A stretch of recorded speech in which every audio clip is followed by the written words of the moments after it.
जितनी कीमत किसी प्रॉपर्टी की नहीं है, जितनी कीमत किसी मॉल की नहीं है, जितनी कीमत किसी जगह की नहीं है, उससे 1000 करोड़ों गुना कीमत तुम्हारी है, क्योंकि तुम में वो बल है कि ऐसे कई प्रॉपर्टियां तुम अपने बल पर खड़ी कर सकते। ऐसे कितने हीरे और कितने सोना चांदी, अंबानियां, प्लाट, मकान, मॉल एक अकेला व्यक्ति अपने बल पर खड़ा कर सकता है। वो चेतना, वो बल परमात्मा ने तुम्हें देकर भेजा।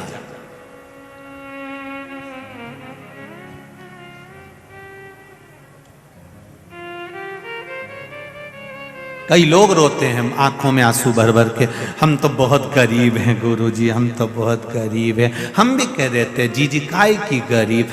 अभी हॉस्पिटल चल, 10 लाख की एक किडनी बेची आते हैं, दूसरी बेची 20 लाख की खट्टा। करोड़पति बनाकर भेजा है मेरे मालिक ने आपको, किसी को भी भिखारी बनाकर नहीं भेजा।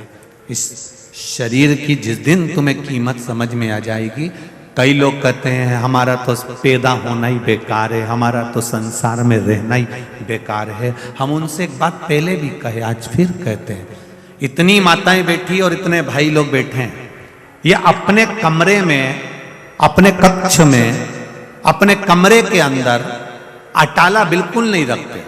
अटाला रखने के लिए इन्हें एक कमरा अलग से बनाकर रखा। पूछ लो तुम्हारी पड़ोसन से, कोनी मार के पूछ लो भले, कोई दिक्कत नहीं है। तुम सोचो कि सियोर वाला महाराज तो यूं झूठी झूठी बोल रही है, तो कोई बात नहीं जी हरियो कमला, कोई टेंशन नहीं, उसमें चिंता मिंता नहीं करना अपने को। अपन तो पूछ लो तुम पड़ोसन से, क्यों री भंगार का कमरा, अटाला रखने का कमरा, टान पर ऊपर इधर उधर अपन रखे कि नहीं रखे? अपना कमरा में कोई अपना अटाला का सामान रखे? ऐसा कोई नहीं है जो अपने कमरे में अटाला सामान रखेगा, बेकार सामान रखेगा, फालतू का सामान रखेगा। सबने अपने कमरे में, अपनी अलमारी में, तुम साड़ी भी वही रखते हो जो तुम्हारी काम की है, नहीं तो तुम बाकी की जो बेकार वो तो पेटी में पटक देते। अटाला तो तुम तुम्हारे कमरे में रखते ही नहीं। जब तुम तुम्हारे कमरे में अटाला सामान नहीं रखते, कवाड़ा सामान नहीं रखते, बेकार सामान नहीं रखते, तो मेरा महाकाल राजा अपनी पृथ्वी पर अटाला को क्यों रखेगा?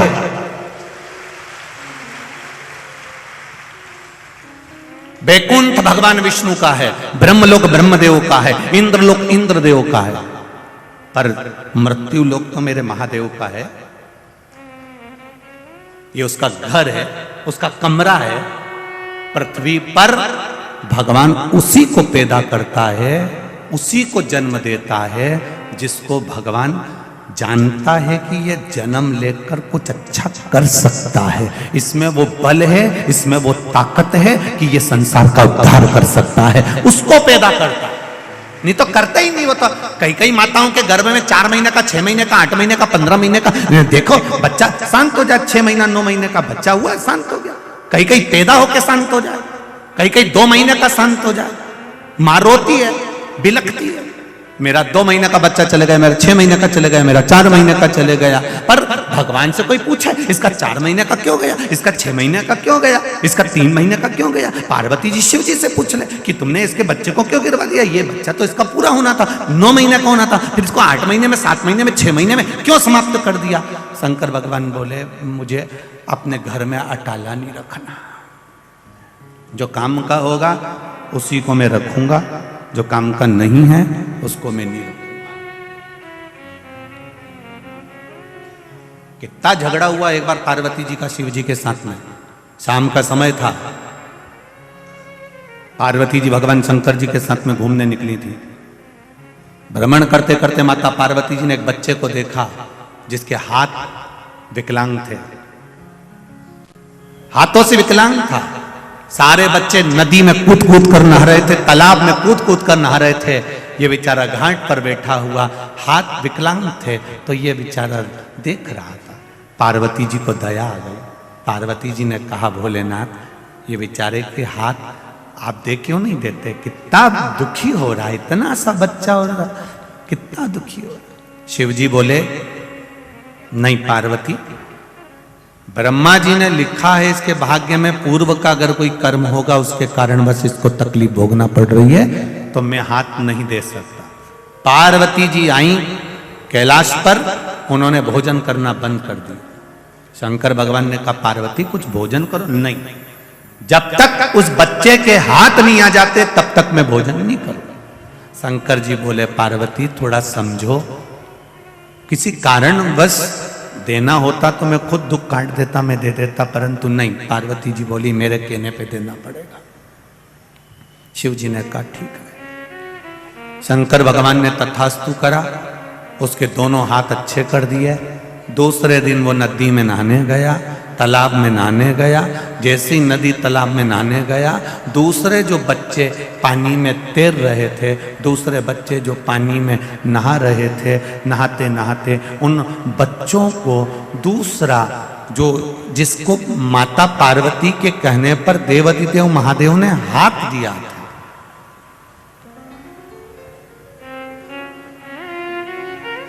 जिसको हाथ दिए थे माता पार्वती के कहने पर, वो बच्चा दूसरे बच्चे जो नहा रहे थे उनको पानी में डुबो डुबो कर मारने लगा।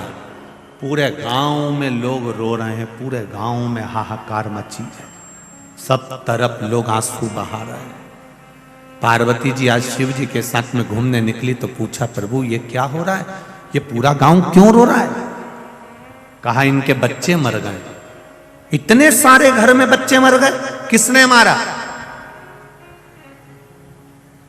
इन बच्चों को कौन ने समाप्त करा? कहा जिसको तुमने हाथ दिलवाए हैं वापिस, उसने इनको समाप्त कर दिया। पार्वती मैंने मना करा था कि ब्रह्मा जी की लेखनी को मत पलटवाओ, पर तुम नहीं मानी। मैंने सोचा था कि इसका पेट कैसे भराएगा। शिव जी कहते अगर हाथ नहीं भी काम करते तो पेट भरने की जवाबदारी मेरी होती, पर तुमने बदलवाया इसलिए सारे घर के दिए बुझ गए। ये समझना है हमें।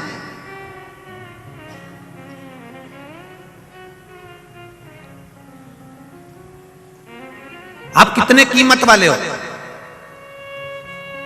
आप कितने कितने कीमती हो, अपने आप की कीमत समझना। आप जरा जरा सी बात में ये मत कहना कि मैं मर, जम के बोलो जरा। भगवान कृष्ण आए, त्रेता आया, राम जी आए, द्वापर आया, तब कृष्ण आए। इससे पहले थे केवल एक शिव, केवल एक नारायण, केवल एक ब्रह्मा। ब्रह्मा विष्णु महेश का एक स्वरूप, लिंग स्वरूप में भगवान शंकर के एक स्वरूप में विराजमान था।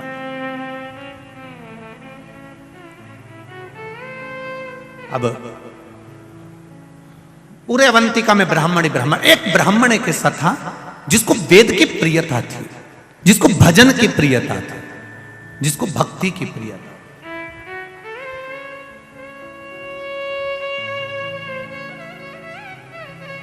महाराज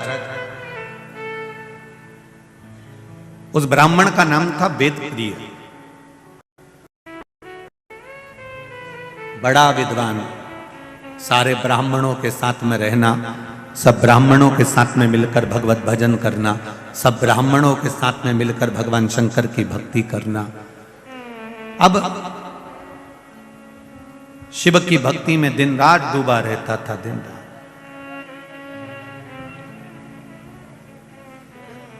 उसी समय पर रत्नमाल पर्वत पर एक राक्षस हुआ जिसका नाम दूषण है। क्या नाम था? दूषण नाम का राक्षस। ये अवंतिका से 2 योजन की दूरी पर रहता था। जिस पर्वत का नाम था रत्नमाल पर्वत, उस रत्नमाल पर्वत के ऊपर दूषण नाम का राक्षस रहता था। यह दूषण नाम का जो राक्षस था, इसने ब्रह्मा जी से वर प्राप्त करा, बहुत तप करा, बहुत तप। कहते हैं इसने हजारों हजार वर्ष तक तप करा, पर ब्रह्मदेव ने आकर इसको वर नहीं दिया। ये परेशान हो गया वर मांगने के लिए।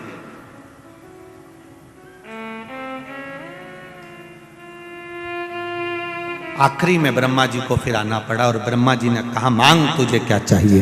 तो उसने एक बात कह दी, अगर देना चाहते हो तो मुझे दीजिए कि मेरे प्राण न छूटे। ब्रह्मा जी ने कहा ये तो हो नहीं सकता कि तू मरेगा नहीं, मरना तो पड़ेगा। जन्म लिया है, मृत्यु लोक में आए हो, इस पृथ्वी पर अगर जन्मे हो तो मरना निश्चित है। ये आपको पहले भी कथा में कहा कि बादाम खाओगे तो भी मरोगे, नी खाओगे तो भी मरोगे, रोटी खाओगे तो भी मरोगे, नी खाओगे तो भी मरोगे, कथा सुनोगे तो भी मरोगे, नी सुनोगे तो भी मरोगे। हाँ, कहीं का महाराज तुम्हें गारंटी दे दे कि तुम कथा सुनोगे तो नहीं मरोगे तो हमको भी मिला देना, हम और 25-50 साल ज्यादा कथा और बात चलेंगे, उसमें क्या दिक्कत है। कथा सुनोगे तो भी मरना और नहीं सुनोगे तो भी मरना। बस अंतर केवल इतना सा है कि जैसे तुम भजन कर कर कथा सुनकर अगर मरे तो बिल्ली अपने मुख से अपने बच्चे को जैसे पकड़ती है, साथ घर लेकर जाती है, वो बच्चा सुरक्षित रहता है। और बिल्ली अपने मुख से चूहे को पकड़ती है, चूहा मर जाता है। उसी तरह जो भगवान शंकर की भक्ति कर कर, राम कृष्ण की भक्ति कर कर, परमात्मा का भजन कर कर जो मरता है, वो बिल्ली के बच्चे जैसा बचकर बैकुंठ का राज करता है, बैकुंठ का सुख भोगता है। और जो परमात्मा की भक्ति में नहीं डूबा, केवल शरीर को सुंदर बनाया, अच्छा अच्छा कपड़ा पहना, खूब परफ्यूम लगाया, 2 घंटे तक धागे से सेट कराया, जिसने अपनी जिंदगी पूरी केवल ऐश और राम में निकाल दी, कभी मुख से राम नहीं किया, कभी मुख से कृष्ण नहीं किया, कभी मुख से शिव नहीं किया, कभी अपने बुजुर्गों का सम्मान आदर नहीं करा, कभी घर के बड़ों के सत्कार में खड़े नहीं हुए, फिर इनकी जिंदगी वो चूहे जैसी होती है जो कभी भी निपटता है तो बड़ा भयंकर निपटता है, बड़ा भयंकर।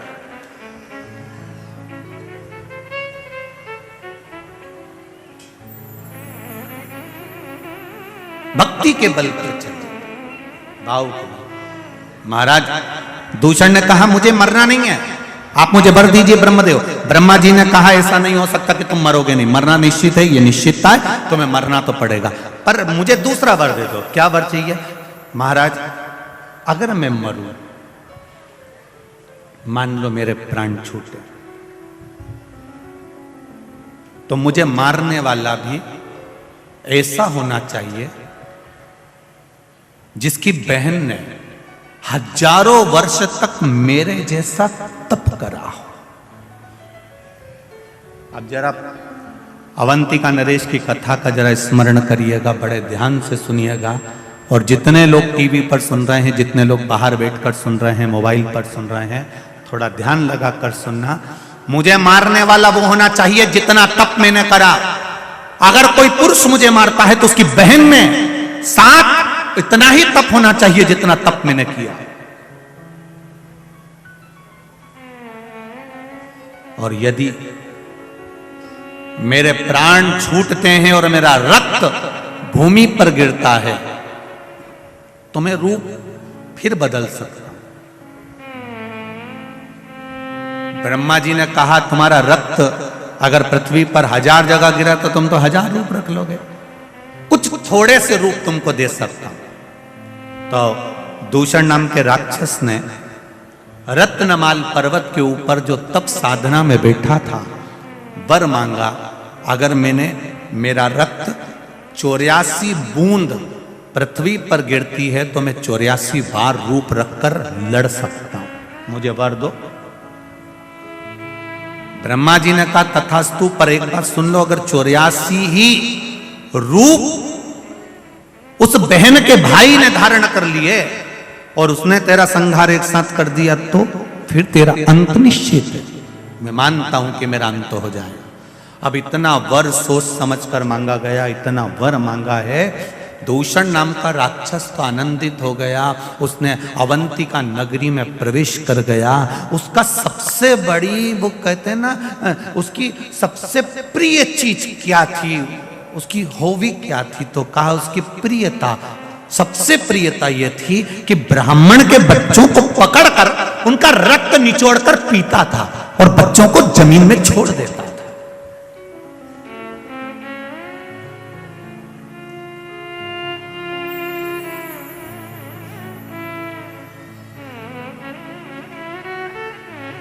कई लोग कहते हैं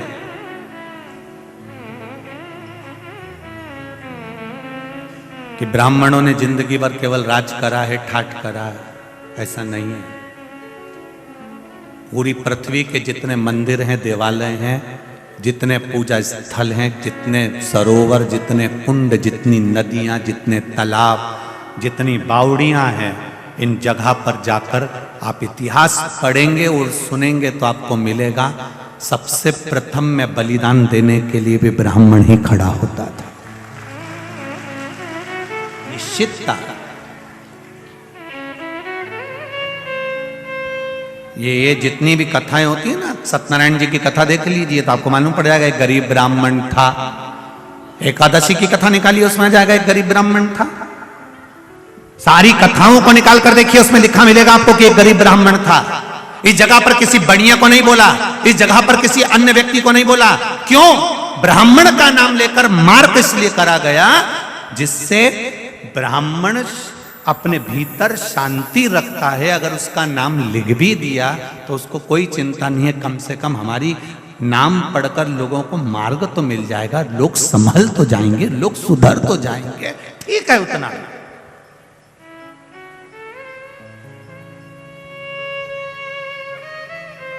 उसने किसी से ऑब्जेक्शन नहीं करा कि हमारा नाम यहां पर क्यों लिखा, सत्यनारायण जी की कथा में हमारा नाम क्यों आया, गरीब ब्राह्मण का नाम क्यों आया, हमारा नाम क्यों आया। उससे कथा, देवराज नाम का ब्राह्मण शिव महापुराण, बिंदुक नाम का ब्राह्मण शिव महापुराण, आत्मदेव नाम का ब्राह्मण श्रीमद् भागवत कथा, देव नाम का ब्राह्मण विष्णु पुराण।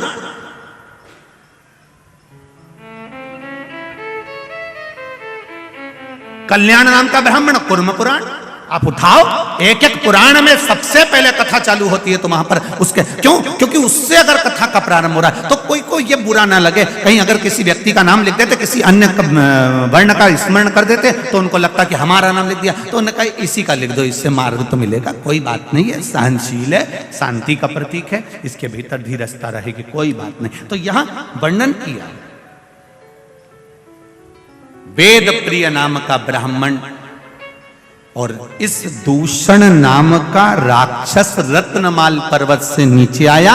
नीचे आकर अवंतिका में प्रवेश कर गया। अवंतिका में प्रवेश करते करते उसने तुरंत ब्राह्मण के बच्चों को रूप धर कर जाता था। ब्राह्मण के घर में खूब बड़ा शास्त्री बनकर जाता था और ब्राह्मण के बच्चों को कहता था कि मैं तुमको विद्या दूंगा, आपके बच्चों को मेरे साथ में लगाइए। और ब्राह्मण के बच्चों को जब विद्या अध्ययन के भाव से लेकर जाता था, उनको बाहर निकलकर निचोड़ कर रक्त पी जाता था।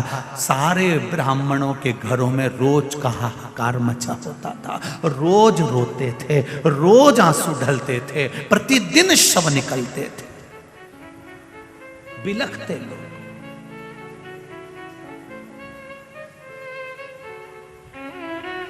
ये अवंतिका की पावन धरा ऐसी ही अवंतिका की धरा नहीं हो गई रे मेरे भाई। एक एक ज्योतिर्लिंग का अगर स्मरण करा जाए, हम हमेशा कहते हैं, आज फिर कहते हैं, जिस दिन तुम्हारे भीतर थोड़ा सा भी बल कमजोर पड़ जाए, थोड़ा सा पावर कम पड़ जाए, थोड़ा सा लगे कि मेरा मन अटखेलियां कर रहा है, मेरा मन लग नहीं रहा, मेरा चित्त नहीं लग रहा, लोग मुझे परेशान कर रहे हैं, निवेदन करूंगा 12 ज्योतिर्लिंग में से किसी भी एक ज्योतिर्लिंग पर एक दिन रात्रि भर आराम से रुक कर आओ, भगवान का दर्शन कर आओ। जब हम डीपी के पास जाएंगे तो डीपी के पास जाते से हमको वो बल मिल जाएगा, वो पावर मिल जाएगा कि हमारे पंखे लाइट वापस चालू हो जाएंगे। ये निश्चितता है। आप जाकर उसका स्मरण करिए। कनेक्शन सही जगह जोड़ने का प्रयास करो। ये माइक चल रहा है, इसको लाइट मिली है, अब वो डोरी फैला दे लंबी चौड़ी और खूब लंबी डोरी फैला दे और वहाँ डीपी से या मीटर से नहीं जोड़े और डोरी तो यहाँ तक आ गई और ये बार बार खटका चालू करे बंद करे, खटका चालू करे बंद करे। क्यों रे, ये माइक क्यों चालू हो रहा, माइक क्यों नहीं चालू हो रहा? अब ये तो यहाँ देख रहा, पर इसको क्या मालूम कि वहां से किसी ने कनेक्शन निकाल दिया। फिर ये दौड़ कर जाएगा, फिर कनेक्शन देखेगा, कनेक्शन निकला पड़ा है, फिर कनेक्शन उस प्लग में लगाएगा, वायर जोड़ेगा, तब जाकर माइक चालू होगा, लाइट चालू होगी, पंखा चालू होगा। उसी